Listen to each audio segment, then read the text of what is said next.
Hi, Paul Slack, it's Good News Broadcast, speaking to Dr. Cynthia Yoshida. Hi, doctor, how are you? Good morning, Paul. Nice to see you. Nice to speak with you and see you as well, author of No More Digestive Problems. We're going to talk about embarrassing problems can keep you healthy. Okay, embarrassing, let me see if I read that. I did read it right. Embarrassing problems can keep you healthy. What does that mean?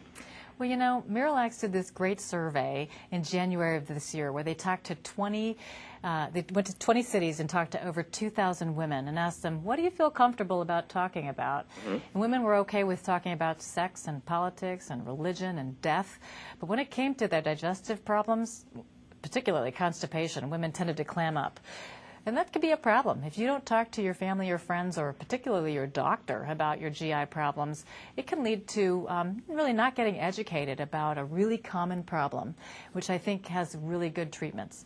Constipation, I'll go right to it. I mean, in essence, isn't it actually quite serious, especially if it's prolonged?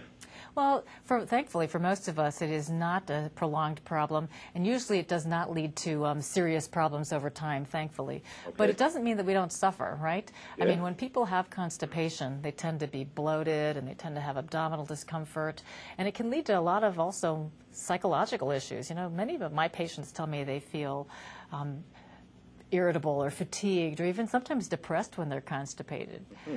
And I think the disconnect is that even though people feel terrible when they're constipated, it kind of ruins your day, oftentimes what ends up happening is that they don't treat it because they are so afraid of the side effects of the laxatives that they might be taking to treat it. Well, let's start off. What causes constipation? Really common problem, and you know, it has a lot of different causes. First of all, most likely lifestyle. So many times we're busy, we're working, we're at meetings, we might be taking our kids to soccer practice and driving around. We don't have a lot of time to make sure we're eating right. We're not getting enough water, we're not eating enough fiber, and we may not be exercising and getting around and up and about. And for a lot of people, it's also about the fact that we're so busy that we don't have time to go to the bathroom, or we don't make time to go to the bathroom because we can put that off until later, and that's not a good thing to do.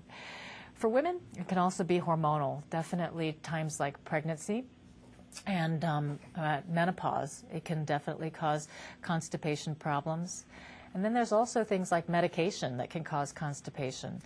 We know medications like iron tablets or calcium tablets that people take for their bone health, some blood pressure medicine, pain medicine, and even some antidepressant medicines can cause constipation. Mm-hmm. When we go to, this is real life, right? This is real life. When you go to the bathroom, you're not supposed to, in essence, push. I mean, I was told if you're pushing and stuff, you possibly can get hemorrhoids, right, also? Right. Definitely can make hemorrhoids worse. For women, it can make their pelvic floors fall. You definitely don't want to spend a lot of time straining at the stool. So get it done, get it over with. Okay. All right. It's a serious subject because I'm sure many people don't, whatever, aren't taught even how to do that. I mean, don't know these. Well, that's what this whole conversation is about, right? You're absolutely right. And, we say, it's easy to say get it done and get it over with, but some women who really suffer from constipation can't do that. They can't get it done, can't get it over with. They may try to eat more fiber, drink more fluids, and exercise more, and they may be doing all those right things. Mm-hmm. And then we have to move forward to really talking about taking laxatives. And it's scary to think about what are the options, and you don't want to have diarrhea tomorrow when you've got that business meeting if you took that laxative. So many times in my clinic, I use an over-the-counter laxative called Miralax, which just switched over from the prescription strength now over to the over-the-counter product, and it really is safe and gentle and doesn't have any of those harsh side effects. Okay. I know people have taken Miralax, and it's worked very well for it. Is it fiber-based? What is actually Miralax have in it? It is not fiber-based. Oh, okay. Fiber tends to cause people to have a lot of bloating and fullness. Thankfully, Miralax uses the body's own natural water to go into the GI tract to help soften the stool, to have a good, gentle bowel movement. Uses the body's own water, and we do the show The Water Hour, okay? So this would be of interest to me, anything and everything related to water, since our body has so much water. How does that actually happen? It's kind of like the osmotic effect. So it's a big molecule, and it stays within the lumen, or the inside of the colon, and then it draws the body's water in, and then softens the stool.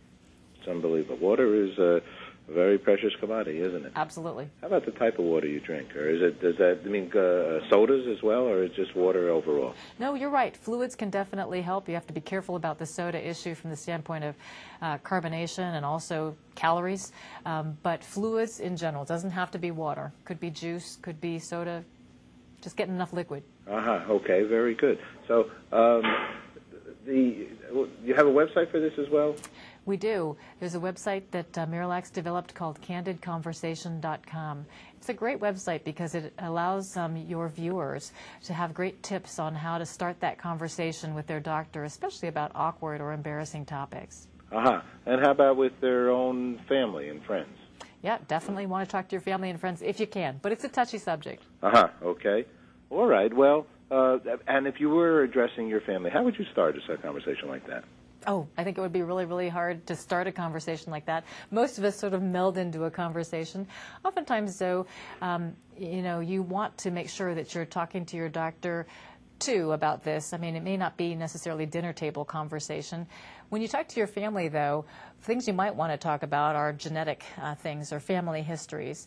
If you have any family history of any genetic problems, you want to talk to your grandma or your parents to see what disorders in your family run in your family, because your doctor may want to do some extra testing: breast cancer, colon cancer, multiple sclerosis, sickle cell anemia. They can be genetic and can lead to further testing if your doctor knows that you have these diseases in your family. Okay, all right. Anything else we should be telling the audience right now, Cynthia? No, just have a great, candid conversation with your doctor. Be sure to make sure that you understand about your GI disorders and get treated. Okay, thank you very much. It's a pleasure speaking with you. Nice talking to you, too. Take care. Bye-bye. Bye.